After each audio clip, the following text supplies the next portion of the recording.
Tuhan bersamamu. Inilah Injil suci Yesus Kristus menurut Matius, bab 17, ayat 14 sampai dengan ayat 20. Yesus menyembuhkan seorang anak muda yang sakit ayan.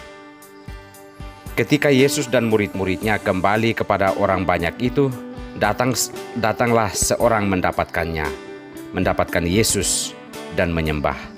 Katanya, "Tuhan, kasihanilah anakku. Ia sakit ayan dan sangat menderita. Ia sering jatuh ke dalam api dan juga sering ke dalam air.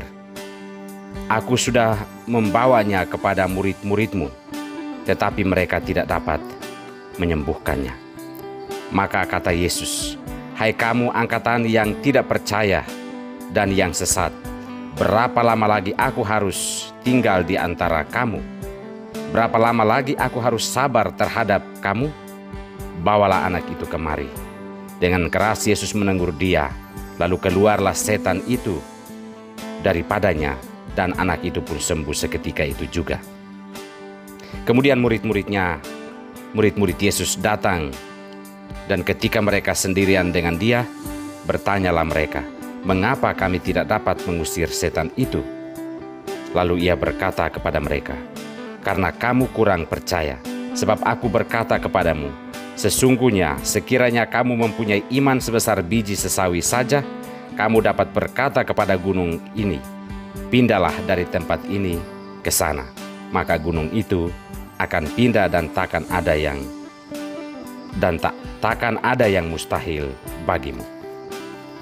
Demikianlah Injil Tuhan.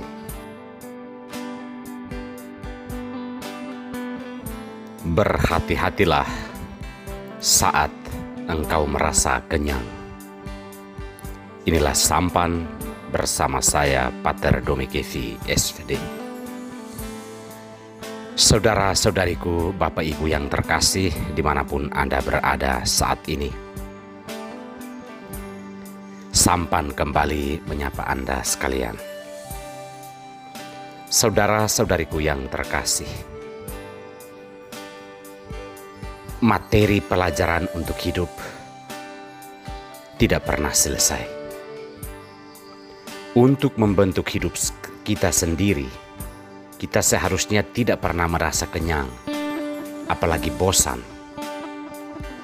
Dalam hal iman, juga kita tidak boleh merasa diri sudah matang, sudah kudus, dan sudah saleh. Sampai kapanpun, kita tetap membutuhkan pembentukan agar kita sungguh mengalami kematangan dan kemurnian iman kita kepada Tuhan. Bahaya dari merasa kenyang terhadap pembentukan diri adalah kita merasa diri sempurna, saleh, kudus, dan baik. Padahalnya di dalam diri kita masih ada begitu banyak kekosongan dan kehampaan. Merasa kenyang terhadap pembentukan diri adalah sebuah kesombongan yang tidak berakar, dan sesungguhnya di dalam diri kita banyak kerapuhan yang tidak akan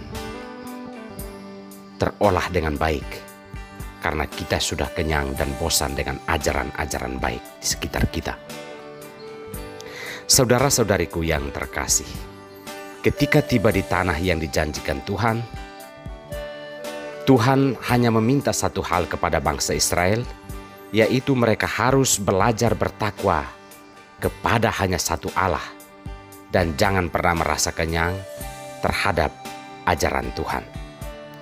Tuhan meminta mereka untuk tidak melupakannya pada saat-saat mereka sedang merasa kenyang atau nyaman. Mungkin hal ini adalah satu hal yang sangat ditakutkan Tuhan terjadi dalam hidup kita sebagai manusia. Ketika kita merasa kenyang dalam arti memiliki segalanya dalam hidup, jangan sampai kita mudah melupakan Tuhan sumber kehidupan kita. Maka agar bangsa ini tetap berada di jalan Tuhan, seharusnya mereka berhati-hati ketika mereka mulai dikenyangkan oleh banyak berkat dalam hidup. Iman kepada Tuhan akan luntur moral mereka akan merosot karena melupakan Tuhan. Ketika mereka berada di puncak-puncak kehidupan, para murid Yesus dikecam oleh Yesus karena mereka tidak mampu menyembuhkan atau mengusir roh jahat dalam diri seorang anak. Alasan dari ketidakmampuan mereka adalah mereka kurang percaya kepada Allah.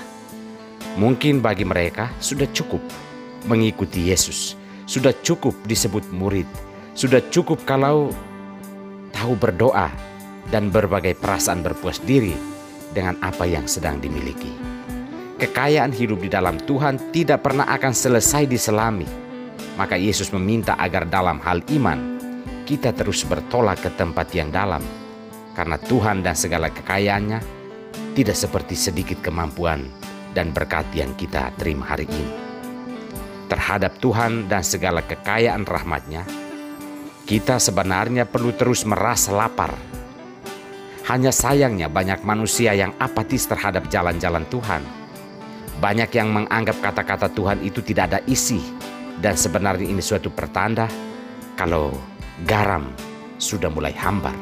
Dan Yesus mengatakan, dengan apa lagi ia akan diasingkan. Saudara-saudariku yang terkasih, Tuhan menyapa kita melalui sabdanya, melalui teguran-teguran kecil dan nasihat-nasihat baik dari sesama yang kita anggap tak punya kemampuan, tak punya kredibilitas untuk melakukan hal-hal baik. Namun siapa yang mampu mengukur kebenaran Tuhan?